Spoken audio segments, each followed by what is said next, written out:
дуусчихгүй.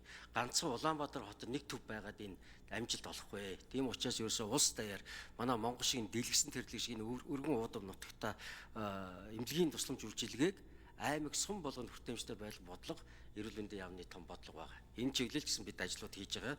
Тэрний нэг хэсэг нь бол энэ Европын цэргийн бослолтын банкны төслийн дараа Азийн хөгжлийн банкаар хэрэгжүүлэх төсөл хоорондоо уялдаа хэлхээтэй ийм төслүүд байгаа.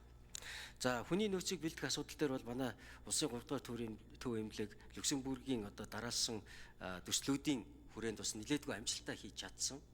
Ер нь бол энэ Европын цэргийн бослолтын банктай холбоотой энэ зээл бол би бас зөрүүдээр сангийн яамд бас баярлалаа гэж хэлмээр байгаа юм. Энэ зээлийн 58% нь бол юугаараа хийгдээд Европын цэргийн бослолтын банкнаас үлдсэн санхүүжилт нь Люксембургээс буцалтгүй тусламж.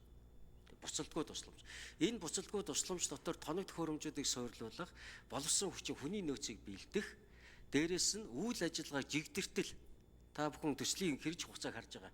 Энэ удаан хугацаанд бол барьцлага байшин барихгүй. Үйл ажиллагаа жигдүүрж Монгол улс даяар зүрх судасны өвчлөлийг бууруулах том бодлогуудыг хэрэгжүүлэх ийм үйл ажиллагаа явагдана.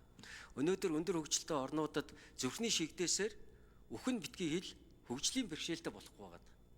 Хөдөлмөрийн чадвар алдалтгүй эмчлэгдэг болоод байгаа. Тийм учраас энэ ноу хавыг бид Монголдо нэвтрүүлж сэргийлж болох нас баралтыг бууруулах том зорилго тавьж байгаагийн нэг бас илэрлэл нь энэ сургалтын төв болох ёстой. Дээрээс нь ахин төвшний оншилгоо, эмчилгээ, зөв шилжүүлэн суулгах хүртэл эмчилгээ хийж чаддаг ийм том төв болно.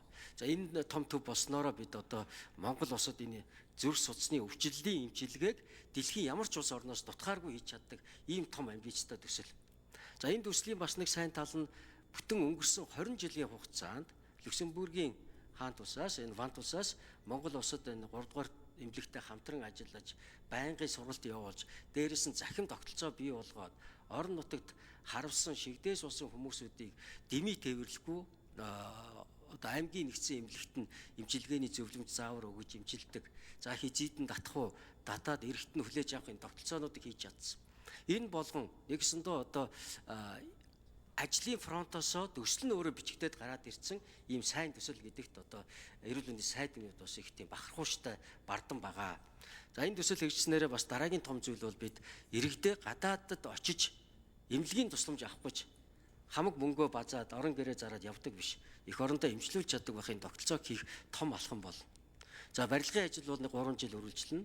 Ингээд зүгшрээд ажил болж игдрээд явчихна. Ажил хийж чаддаг улсууд